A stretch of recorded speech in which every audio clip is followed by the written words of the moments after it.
I'm so excited to introduce to you our newest podcast sponsor. These women are founders and caregivers and have an incredible story to share. We will be hearing more about them. For a lot of us, caregiving can be hard, but managing it, that shouldn't be. That is why Hero Generation was created, an all-in-one platform designed to save caregivers time, stress, and money, simplifying the challenges of care with AI-powered tools, expert-led resource, and a supportive community so you can stop struggling and start to feel in control again. Best of all, it is free to start. No credit card, no barriers, just the help when you need it.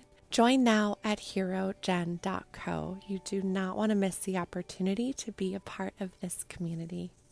And when you go to our episode description, you will find their link and you can learn more about them and sign up.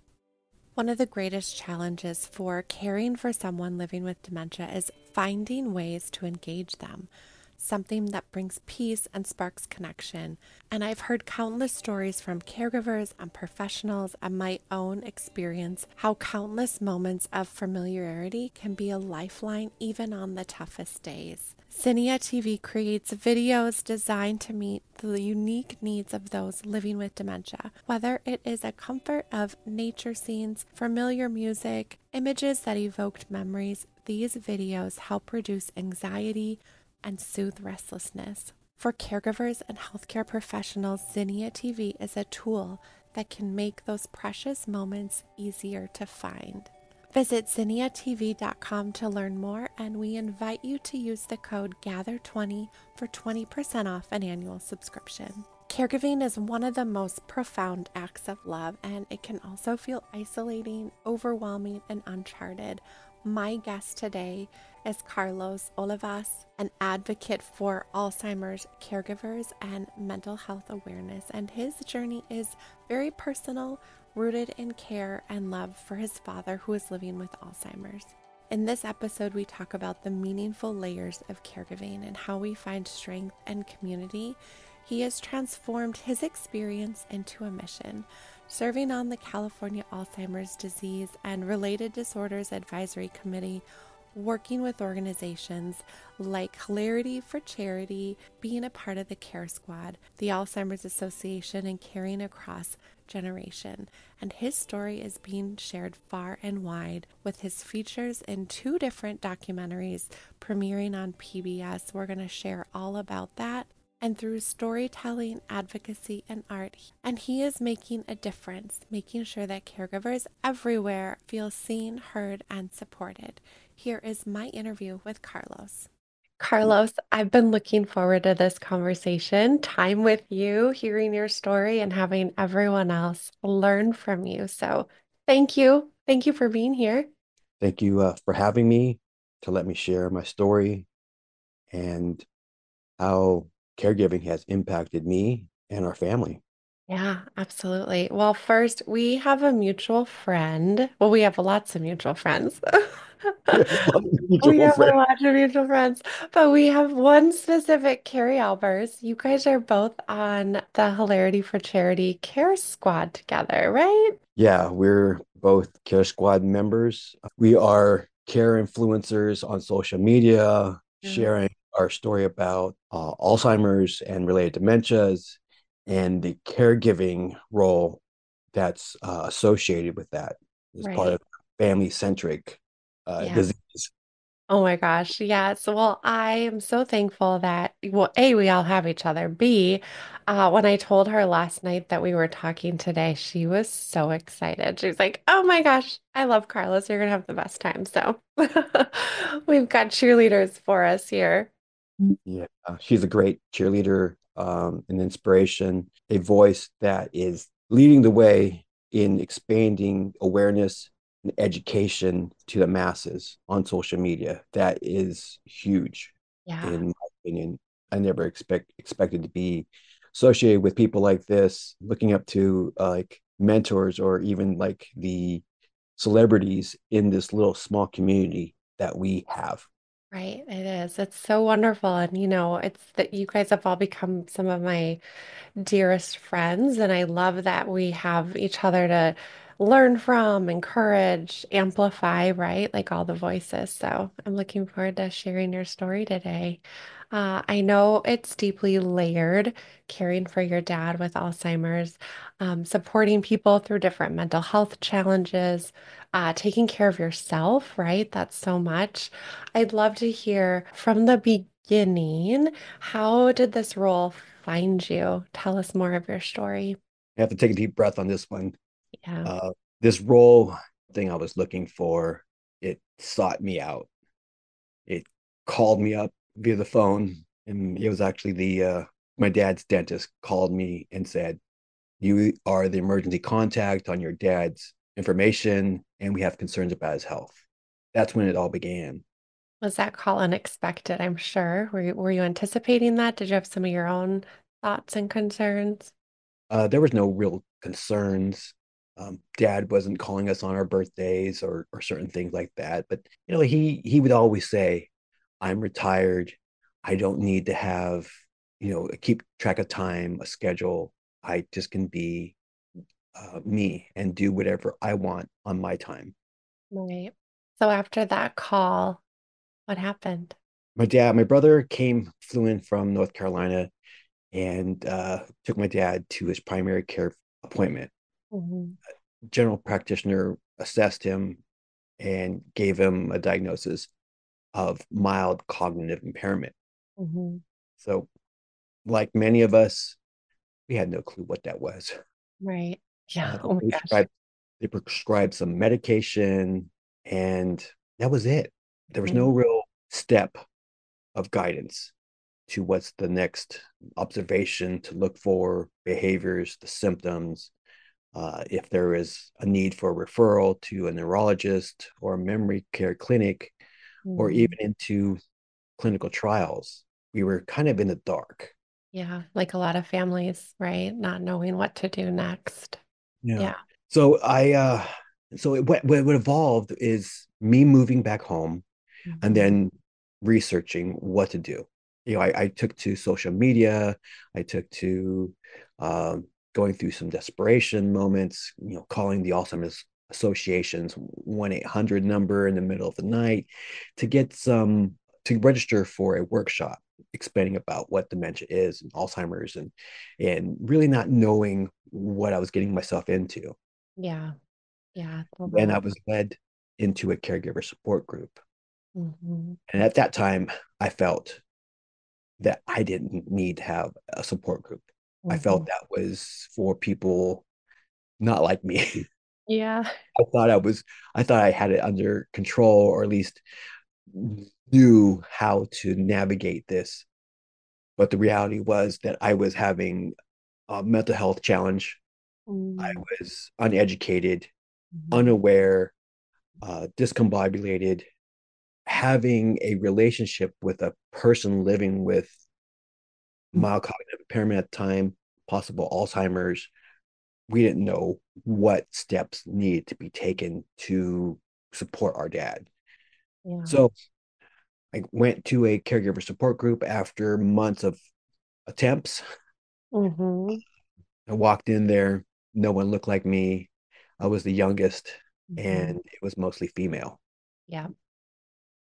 So when I left there, I felt welcomed, felt that it was the place where I need to be, surrounded by others who are struggling with this progression of life. Hmm. This is not normal aging. This is really a horrid disease. Yeah. And what it takes out of people is their heart, their soul. Yeah. And I had to find that and be encouraged by the others to Hmm. stay in this fight to support our dad. Yeah. And so how many years ago was that? How long have you been in this journey? We received a phone call in 2015, Okay.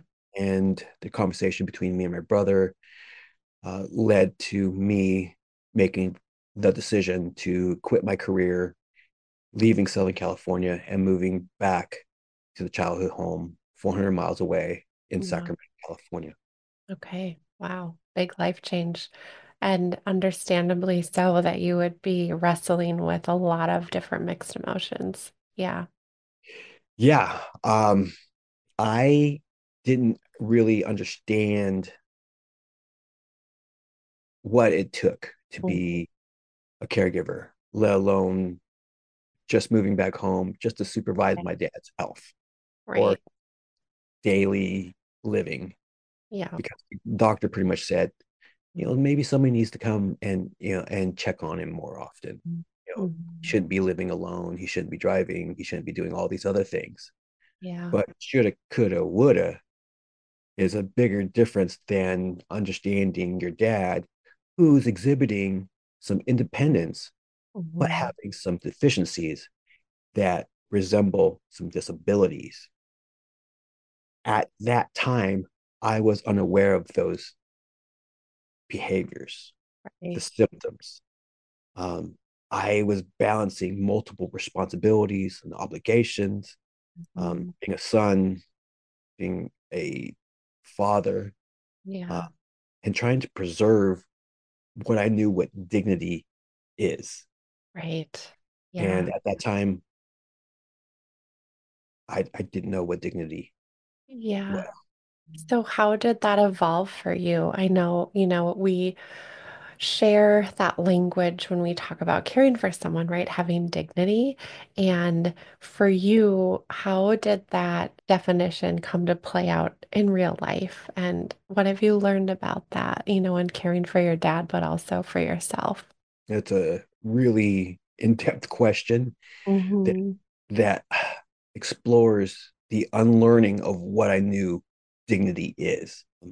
Pulling it back, zooming out, and taking a deeper dive into what dignity is. I have a caregiver coach, and she called me out on the dignity, and yeah, I took it personal. Hmm. But Hmm. the reality was, someone had a lens on me that was pointing out something that maybe I need to adapt and adjust and change my approach to reinforce what I need to know about dignity. Right. Wow. Okay, caregiver coach. I love that. And how did you find this person? Well, I belong to HFC, Yeah. and uh, I attend caregiver support groups online with HFC, and they have a program with the Rosalind Carter Institute of Caregivers. Mm. And at that time, they were offering a educational course for caregivers. I So love. I signed up, Hmm. and Hmm. I was provided a caregiver coach. That's awesome. That's awesome. Are you comfortable sharing more about what her observation was in the shift for you? Uh, Her observation was that I was educated. I Yeah. was getting up to speed. Hmm. At that time, I had been provided books from a caregiver facilitator, Hmm. caregiver support groups facilitator that was took an interest in my advocacy and my uh, ability to learn about this journey. Yeah. So it took me, some time to take all that in. Hmm. And once I got to um, this coach, I was able to share what I knew, how things were, progressing with my dad. Hmm. Um, I gave her some ideas of where I thought my dad was in his stage of progression, and I was educated on that. I was educated on things that I thought I knew, but it was humbling to understand that there was somebody that was really knowledgeable about Hmm. progressions, about the self care, the self awareness, the strategies of preparing financial and medical affairs for my dad and for myself, Hmm. uh, taking on the overall picture of finding out where I was at in my journey, Yeah. and reinforcing the idea to look inward and care for myself as a priority Mhm. versus my dad being the first person in my sphere. Yeah, it is a shift. I think a lot of us do struggle with that when we're caring for someone, right? The focus tends to be on that person we're caring for, but the vital importance of looking at how we take care of ourselves so that we can help maintain the dignity for them, for us, be able to provide the best care, be able to pour into, our education. And I love when you talk about all the ways that you were gathering information and that you wanted to learn and just how important that is. And, you feel more equipped, right, to handle those changes, to understand what's happening. It sounds like, you've been able to grow and evolve in that, which is really, really important. And I think encouraging for other people to see and to hear that. Thanks. Yeah. This topic of dignity is something that I am learning as I go. Mm-hmm. Mm-hmm. Yeah. I'm not, I haven't perfected it. I'm trying to avoid insulting the integrity of what dignity is Mm-hmm. with Yeah. myself, Right. importantly with myself and to the people around me. Mm-hmm. And it's been very difficult to sort out. I am, I don't want to say I've been failing. It's just I get caught up Mm-hmm. in the amount of the emotions impacts others in my Yeah. like circle of care right now. Mm-hmm. It's hard. Yeah. It's not the easiest, prettiest journey, Mm-hmm. but we make it work with what we know, and we adjust and adapt and grow with Alzheimer's. You share about how you had mentioned, when you joined the caregiver support group, you were the only male and you were younger. I believe for a lot of men, which is why I really wanted to have you share your perspective. Are there unique challenges that you find that you face as a male or other men caregivers face? Are there different societal expectations or norms that have made this role more complicated for you? I'd just love to get your take on that. Yeah, I think that's a really good subject. There's no females in our family. My mom Mm, passed away in 2008 of breast cancer and mm, complications with diabetes. yeah. So she was our caretaker. She cared Mm, for my brother, my dad, and myself, mhm. and she was like the heart of our family. I can see that. You have a big smile on your face. Yeah. Yeah. So we take after her. Hmm. When my mom was going through some challenges at the end, my dad was that role model, Hmm. that male caregiver. Hmm.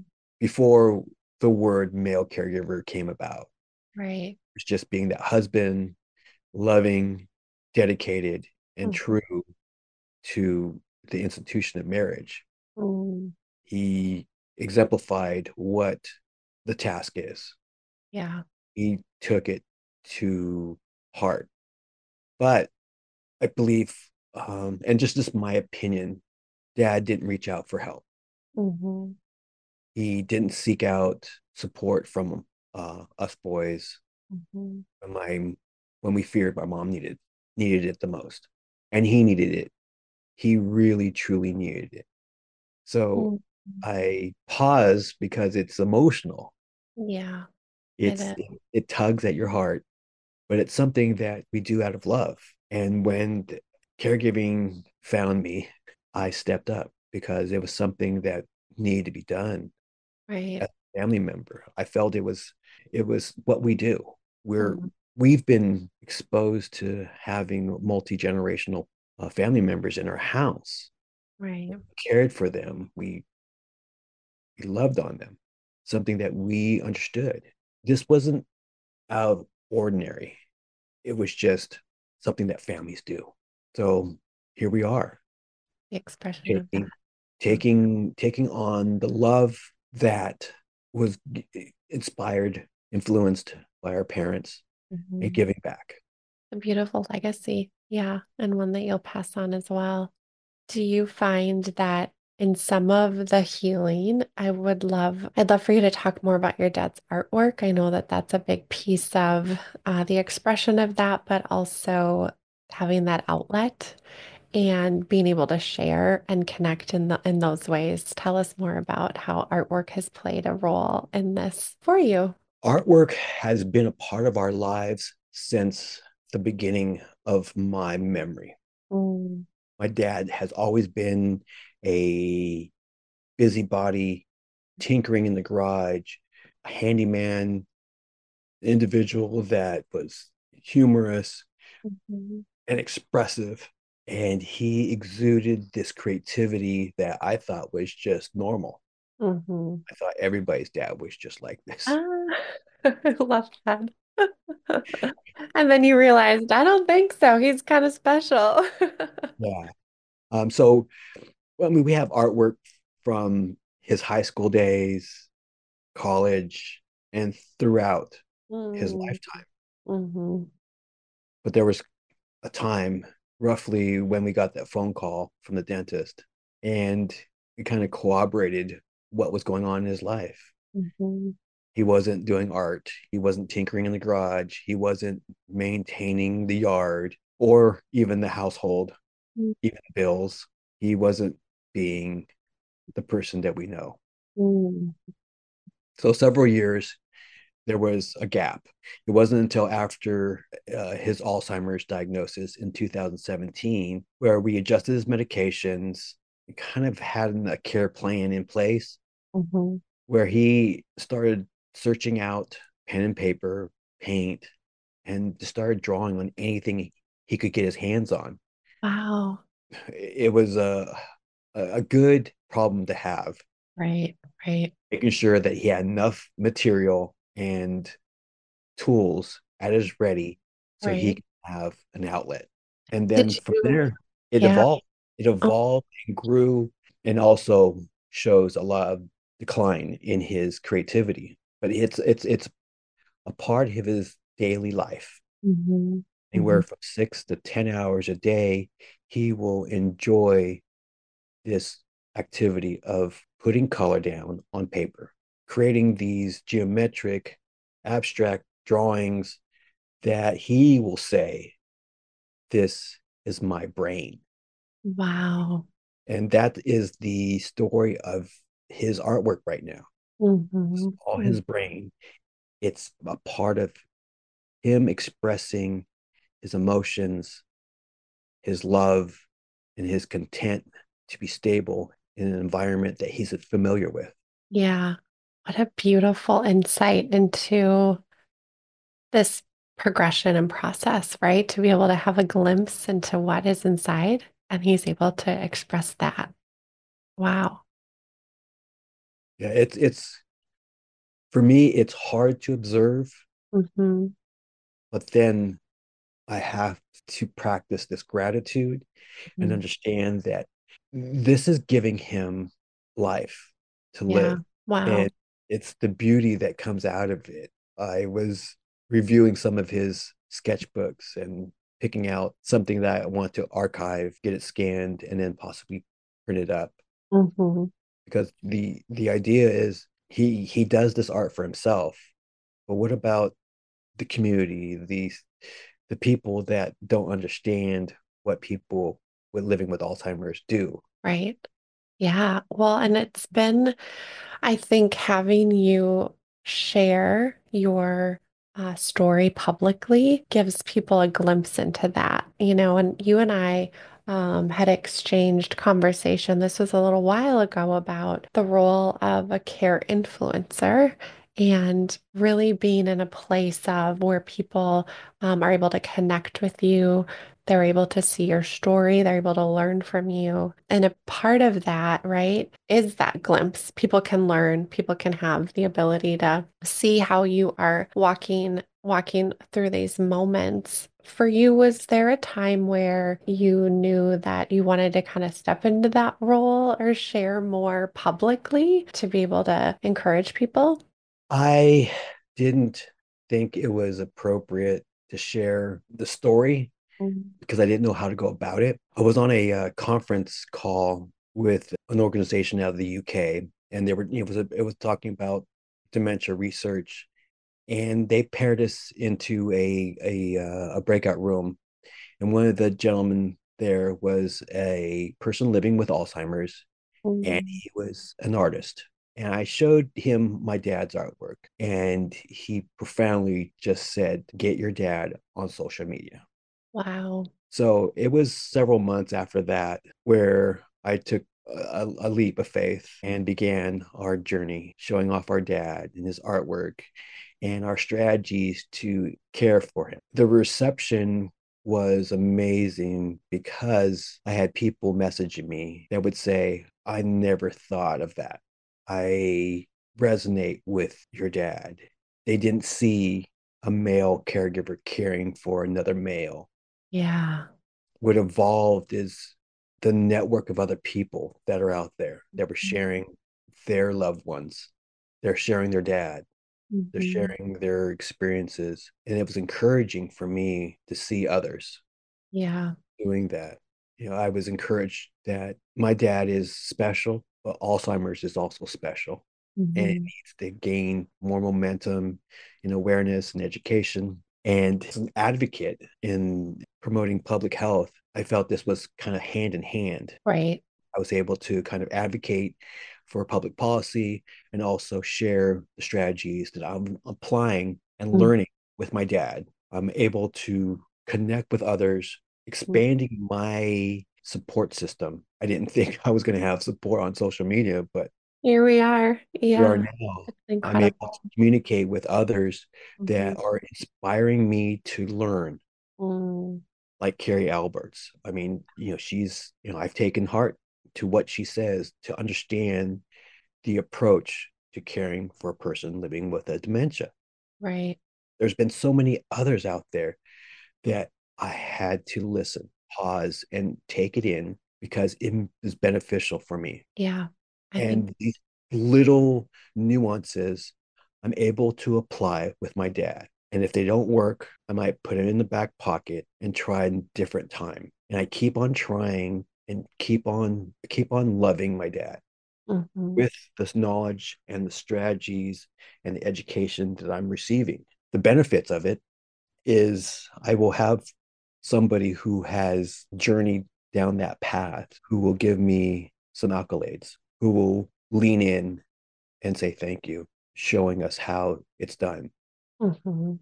Many times it's hard for me to understand that might be doing this right, Yeah. but it's also taken a lot of trial and error. There's been a lot of hardships. Right. But when I lean in and get a hug from somebody that doesn't really understand it themselves, and they say, "Okay, you make sense. You make sense. You open my eyes to the possibilities of caring for my loved one." Mhm. And it's rewarding. Yeah, it keeps us going. Well, I feel too with your willingness to share the highs and the lows and the vulnerability in that people do have a sense of trust with you.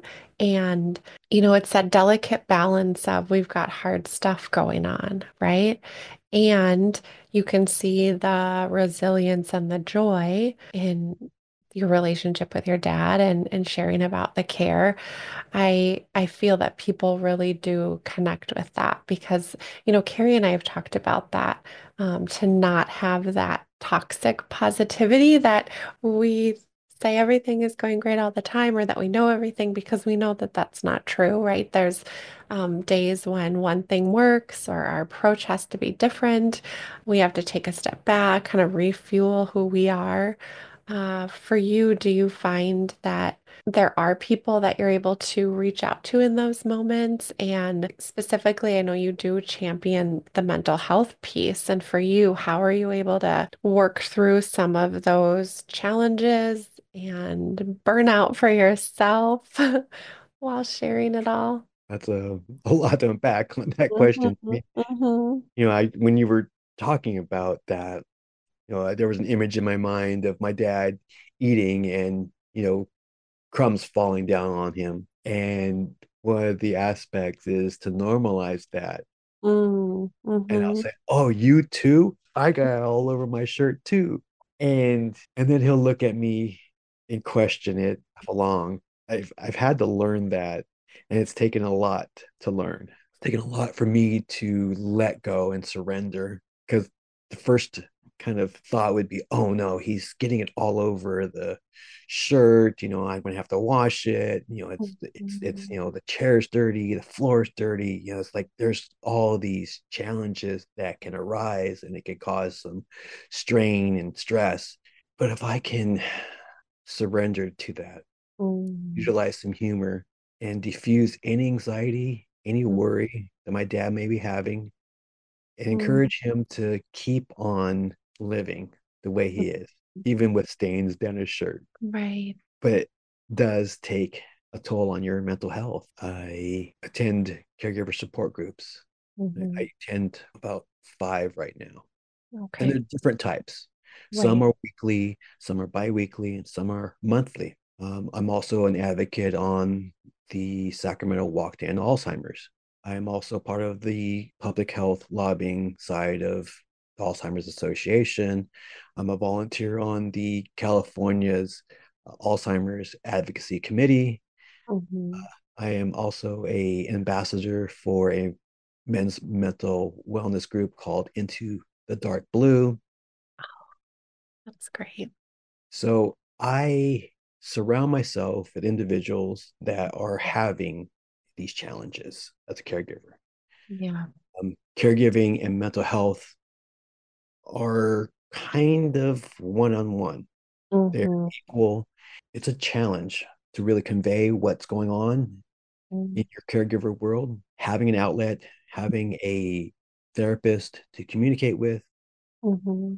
I'm in between therapists right now. So I am too. It's hard to find a good one. yeah, I but I do have individuals in the mental health space that I can reach out to, Yeah. especially people in the Into the Dark Blue organization that I can bounce off ideas, really have a brotherhood where I can resort to support. There's other family caregivers in my network that I can reach out to. And then there's people I've met through social media that I've built a relationship with. And if I send up a message saying, "Can you talk?" And that's a sign that I need to talk, Yeah. as they do themselves. Hmm. When they say, "I need to talk," that's when I kind of stop everything what I'm doing and understand that there is a need, there is Right. an urgency, there is a priority Hmm. to listen and be that comforting ear for someone that needs it.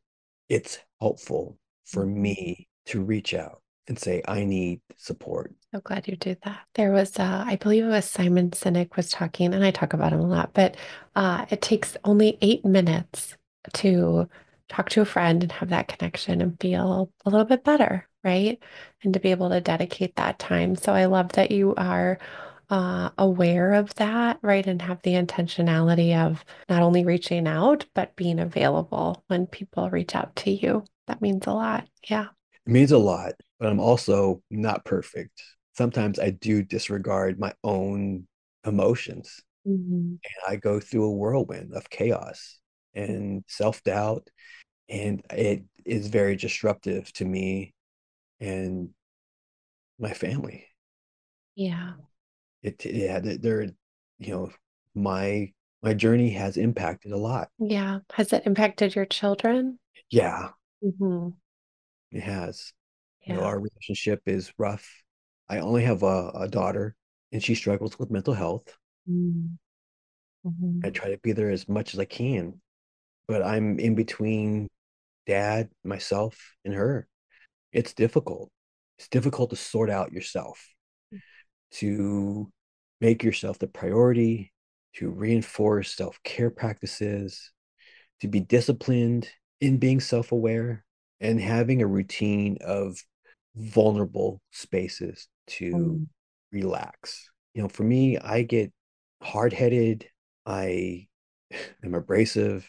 I am not pleasant sometimes Hmm. with myself. I'm not being that best friend that I need for me. And Yeah. that hurts. It hurts. We are hardest on ourselves, aren't we? I was reading something that how we talk to ourselves is almost, it's like the same, right? Our inner voice of what we say to ourselves is the same as like if someone else were saying that and like how it affects us. And they always say that that first moment of you're able to recognize that, and I think that's part of it. A lot of people don't even recognize or aren't even aware enough to know that they do that and to try to change or step into a different way of language, right? Of how we talk to ourselves. And yeah, it's easy to be hard on ourselves. And that's true. Hmm. If I'm talking to myself negatively, it uses me. But if I try to fake a smile, try to Hmm. encourage myself to be attentive to my dad in a Hmm. positive manner so he doesn't feel my anxiety and my fears and my worry, then that's a win. There's been so many times where I was feeling low in myself, and I just made it a point where I just fake that smile, fake that enthusiasm, fake Yeah. the love that I need to exude at that moment to my dad so he feels comfortable. And it was a learning moment for me over Mm. several years where I felt he was comfortable with that, even though I was having to hide and mask my emotions away from him. Right. Yeah. And it's kind of hard to take. It's hard It's to take. Yeah. hard to take and understand yourself, and there's things that I still don't understand about me, and Hmm. I'm still trying to figure it out. Hmm. But I'm having more engagement to process these emotions. And to be honest, men don't really understand their own emotions, let Hmm. alone emotions of their female counterparts. Right. It's a Um, lifelong, it's a lifelong practice, I can tell you that. yeah. So, Yeah. like that book, Men Are From Mars and Women Are From Hmm. Venus. It's like, yeah, we are completely two different kind of species. It The is. reality is that we can live together and be have this duality, this Right. connectedness. And from your perspective, right, being able to share that, because a lot of the voices that we hear or people that talk about care, caregiver, it is a female lens, right? So that approach or how we express that is going to be different. So for you to be in this space is such a valuable resource. And when you were sharing before about your feelings of having like you had your stuff and then you had to show up for your dad and how real that is. And so many people are going to relate to that. And I think a lot of us do that where we mask a little bit to be able to kind of get through those other moments. And it's really wonderful for that other person receiving it, but it is, I know that internal struggle of how we're feeling in those moments, but then being able to show up for the people that we're caring for, and I know a lot of caregivers really relate to that. It's hard to kind of talk about, but if you're not educated on where to get support at, understanding how to process your emotions, how to live with yourself, it can be a detriment to your progression in life. Yeah, I know. I always say caregiving is like an inside job. We learn we learn more about ourselves, I tell you. Is there anything you really wanted to share? If you're listening to this podcast, you're Mm, searching for help. If you're not in a caregiver support group, join one and keep on trying to find other ways to support yourself. It's imperative to take yourself as a priority. You cannot do this alone. It was drilled into one of our caregiver support groups that you are the number one person that needs to advocate for your loved one and be healthy enough to advance their directives. There's a common saying in the caregiver space that is reflected when a airline attendant in an airplane says, when the masks fall out of the ceiling, put it mm, on yourself first before you put it on a loved one, like a child. yeah. This is the same thing. Hmm. You have to give yourself the oxygen, the space, and the knowledge to care for somebody else.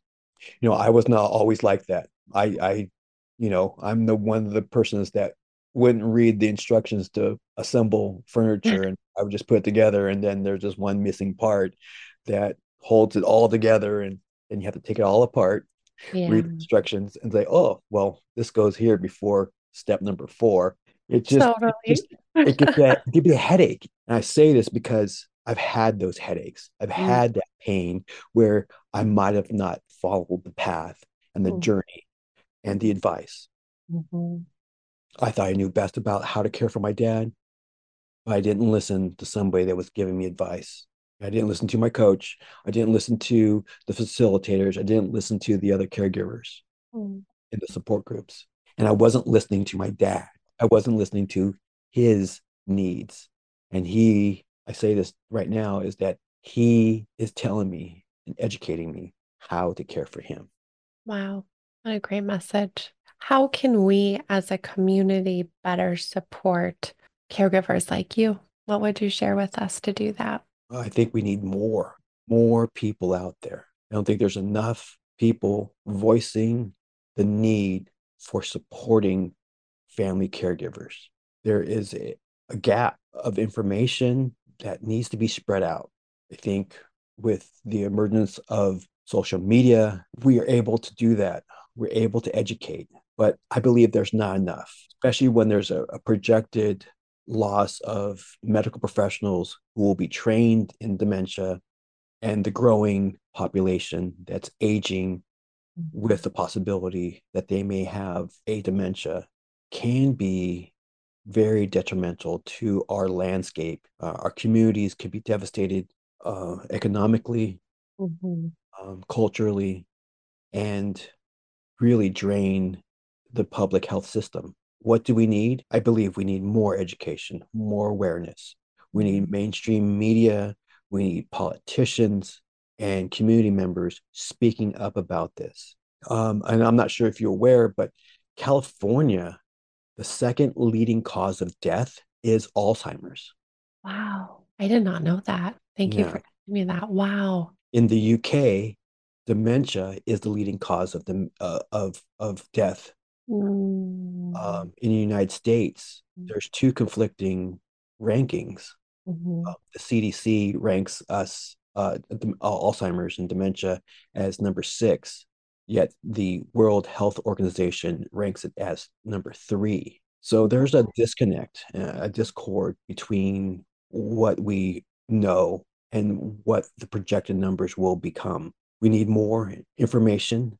We do know that a percentage of dementias can be prevented, but how do we get that information out there? How do we tell people that if they start early enough, they Mhm. can modify those risk factors? Right. Yeah.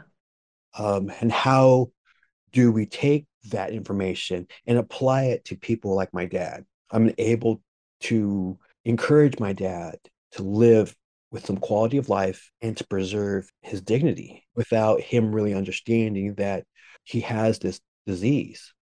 Yeah. And it's a challenge. Mhm. I see these rewards with my dad, although he's actively declining, he's also actively improving. Mhm. Isn't that something? And it's hard to kind of see because it really pulls at your heartstrings. Does. Yeah. But that's not going to be forever. I mean, that There part of is. him Yeah. of improving will fade away. Mhm. Mhm. I've seen enough from other influencers listening to caregiver support members. There's going to be change coming, Mhm. and I'm not prepared for it, but I'm educated enough to understand that it's going to be okay. I just need to have things in place and plan for it. Yeah. Planning is a huge element into this journey. I wouldn't say I'm fully prepared with plans, but I have a lot in place, a lot that I've worked on, and I have a lot more work to do. But it's a Mhm. plan, It and is. sometimes the plan needs to be revised Mhm. because when you enact emergency plan, and you see the vulnerabilities and the weaknesses, you can kind of adapt and adjust those and improve them. Oh, completely. And that's where that information, right? And education comes in where we know more of those steps that we need to take. Yeah. And I agree with you with mainstream. I think that's where we're raising our voices and having these important conversations and amplifying the work that you do. You talk about your dad, right? You know, the shift is coming. But what I believe is that your impact will last forever.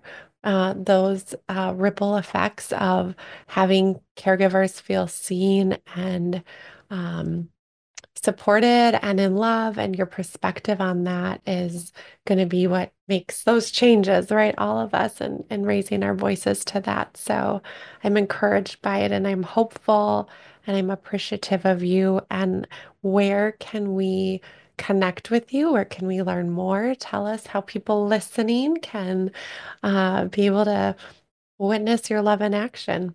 You can find me on Instagram at Charlie Robot. If you look up Charlie Robot on social media from We'll find YouTube, you. Facebook, All of it. Instagram, and TikTok, you'll be able to find me.